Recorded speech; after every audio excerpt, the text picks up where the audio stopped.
Good evening, folks. It's Diamond with the Oppenheimer Ranch Project and Magnetic Reversal News, bringing you a grand solar minimum update Wednesday, May 27th, right around midnight, 2020 Mountain Time.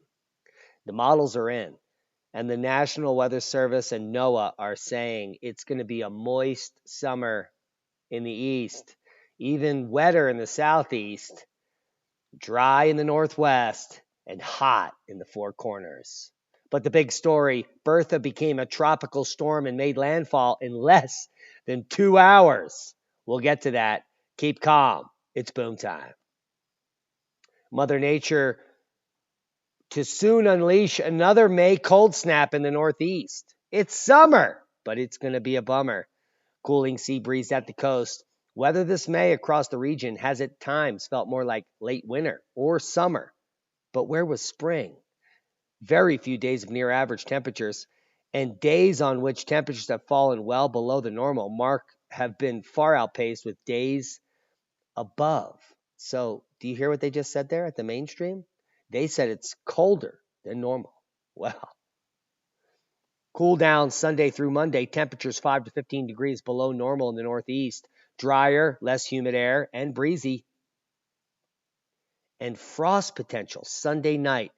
Protect your plants in the pink areas. It could get scariest. Can you believe that? I can. The western U.S. will bake in record heat this week. A flip-flop, the third flip-flop this spring, based on the meridional flow and the breakdown of the jet stream. As it gets hot in the west, it gets cooled in the east. It gets hot in the east, it gets cool in the west. We are now on our third flip-flop. Tropical storm Bertha makes landfall in South Kakalaki. And it's looking, it's looking wet. It's looking moist, to say the least. Take a look at some of this video. See if we can play this. Well, there it is. I haven't seen Brickle this bad, y'all, since Irma. Y'all. Since Irma, y'all. Look at Brickle. Look at Brickle, or whatever he's saying. Look at these idiots driving through this. That's what I was doing. I haven't seen Brickle this bad, y'all, since Irma.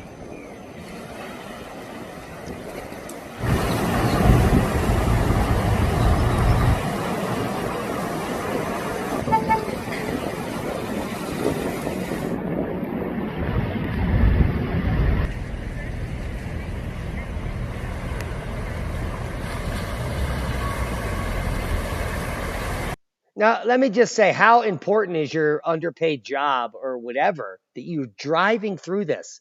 Can't you just go around a few blocks? These are the COVIDiots and the sheeple that live on the planet that co-inhabit with us.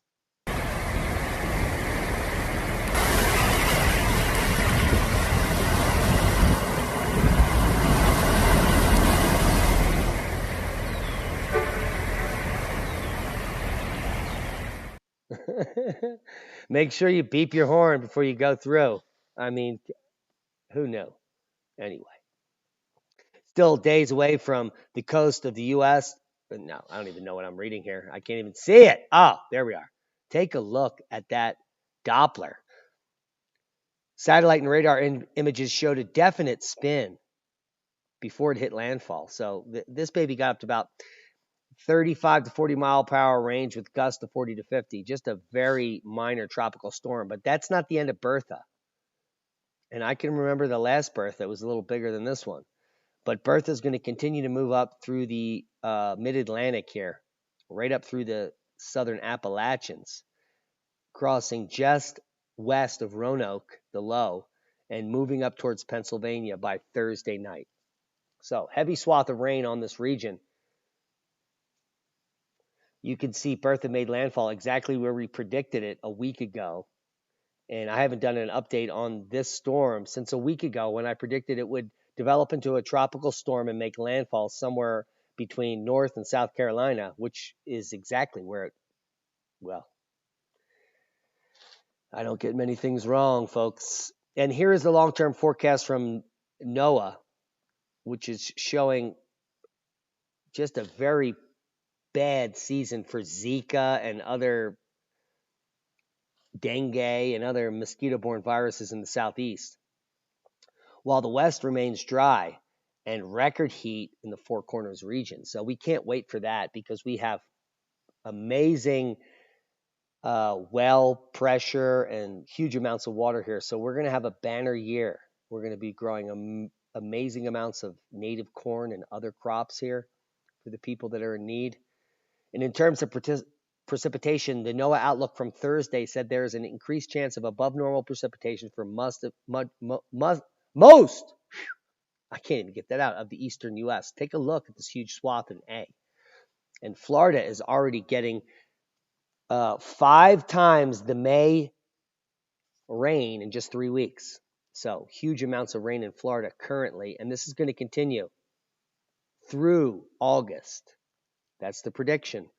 So you're going to be moist down there. There's the big picture. Super hot in this region, which is the entire area that I look for petroglyphs. So I'm going to be chocolate brown by the end of summer, probably have skin cancer.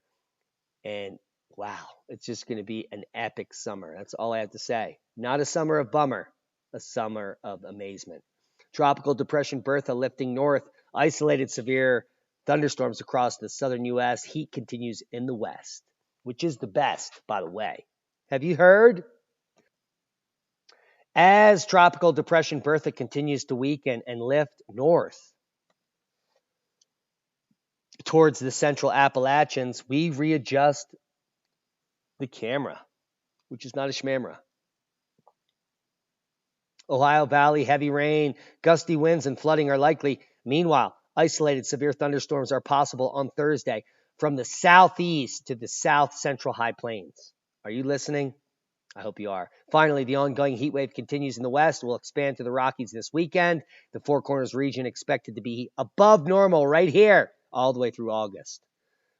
I hope we have water. Here's the path of Bertha, straight up through the mid-Atlantic into West Virginia, where they will get much needed rain to saturate their crops and take names, so on and so forth. Where are we? Seismic update.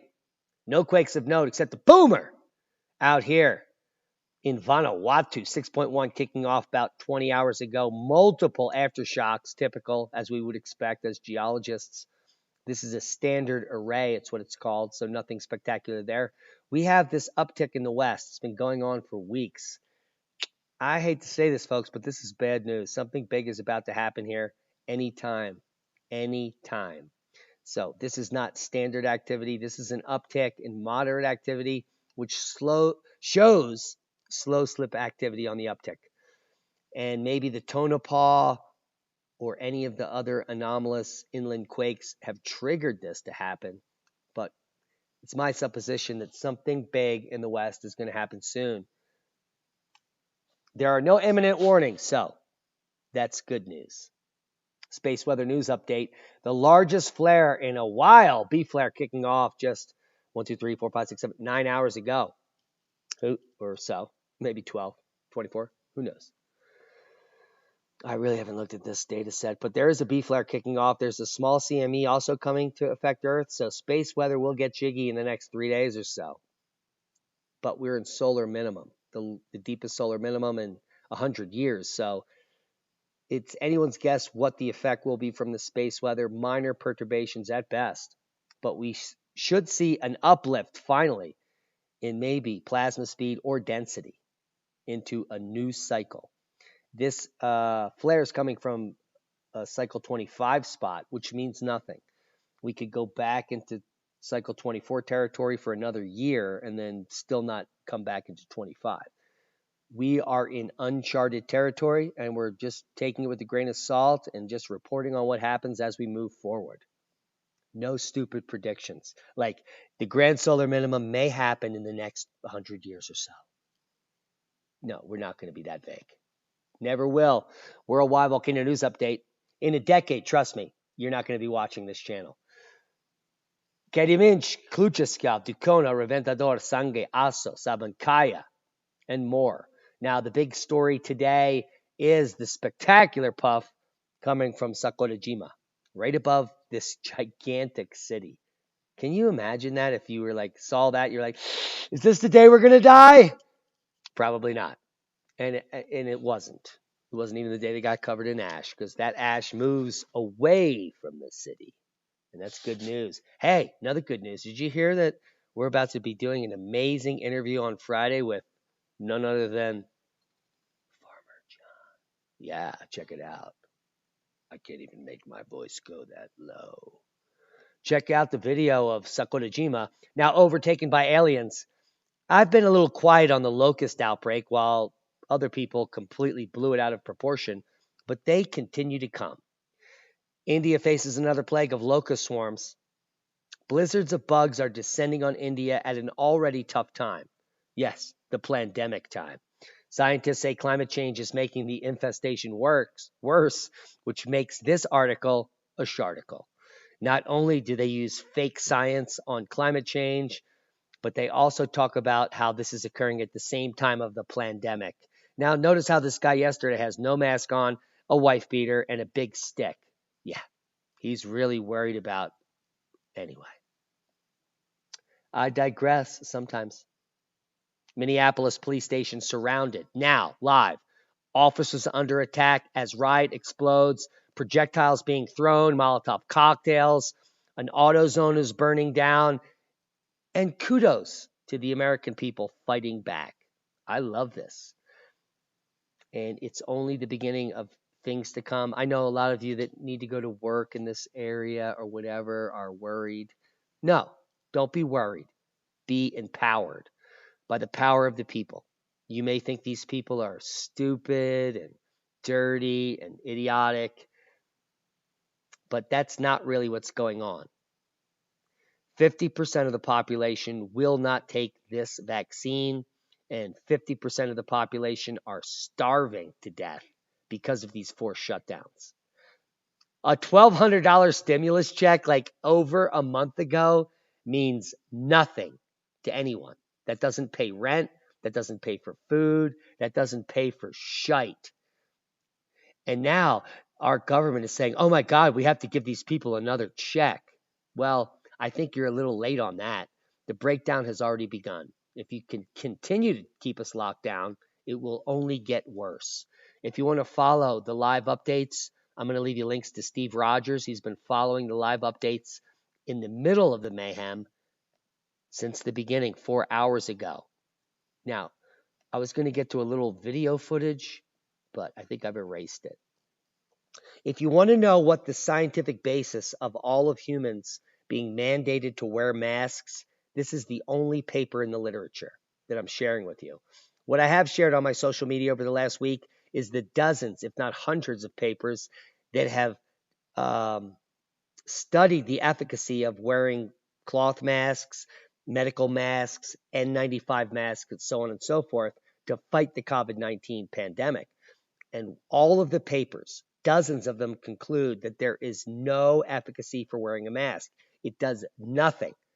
No protection against the sick getting sick, infected. No protection in sick people infecting the person wearing the mask. None. But this test is why we're locked down and all wearing masks. HKU hamster research showed masks effective in preventing COVID-19 transmission in hamsters. Now, the last time I checked, coronaviruses are species specific. This is the first time ever that the mainstream media and scientists are touting that this coronavirus can be spread to your dog, to your cat, to a papaya. Even a fence has tested positive, I heard. And now hamsters are mandating what humans do. A small study in hamsters in a foreign country is now mandating that you wear masks to save other people because hamsters got less infected.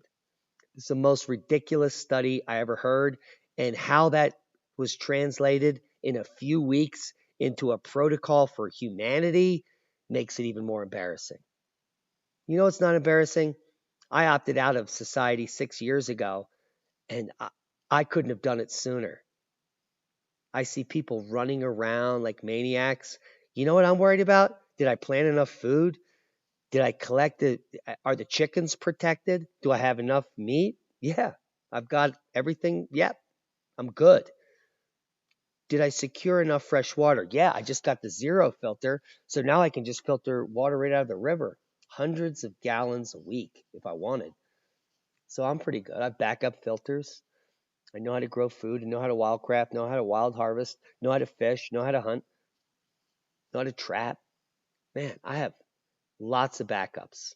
The one thing I don't have is a life. Oh my God. Do you know how hard I work on this channel? Anyway, I've been doing a lot of traveling, have been adjusting my lifestyle to relax and to enjoy life. It took me a while to prepare. We're still only halfway here in 5 years. We've got another 3 years to go, in my opinion, and then we're going to be up to snuff. And we're pushing on that. But at the same time, you have to have balance.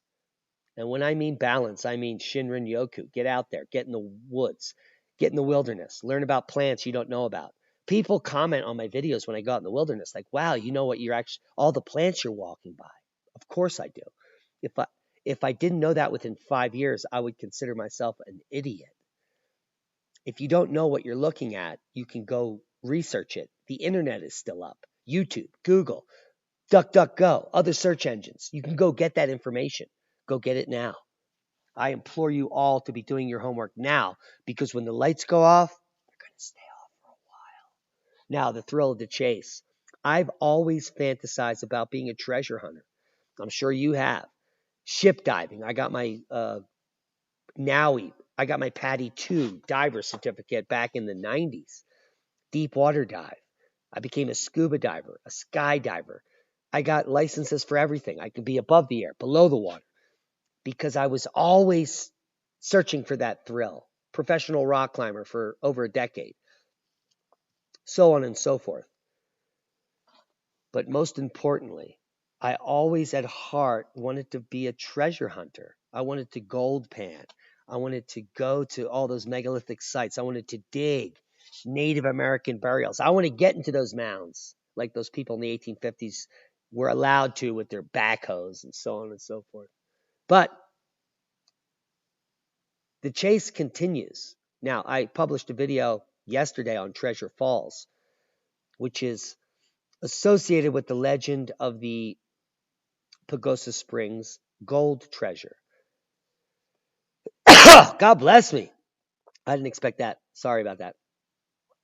Now, legend has it that in the 1400s, the Spanish were here in this region, somehow in the South San Juan wilderness. Now, I can attest that that is an impossibility. I have no idea how they got here, but they got here. In fact, skeletons and full Spanish armor were found just north of here, less than 15 miles of where I'm sitting, in the high mountain wilderness associated with the Treasure Mountain gold. And Treasure Mountain Falls is the endpoint of that upper drainage. But we're not talking about that treasure. Maybe in another podcast. But in the coming days, I'm going to be traveling to find Fenn's treasure.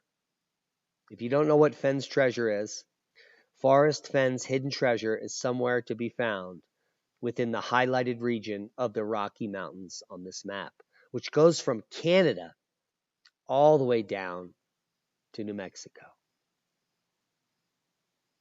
And Forrest Fenn packed up a small box, maybe 10 by 10 by 5, made of brass, that was fashioned supposedly in the Bronze Age. Maybe a little later, 1200, 1400, who knows?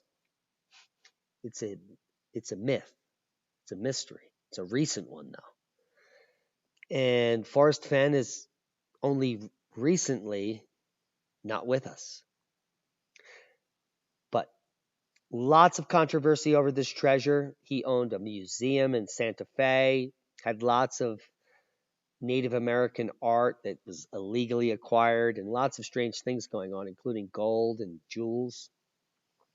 But supposedly this guy hid a treasure somewhere north of Santa Fe in the Rocky Mountains. And the poem goes as such.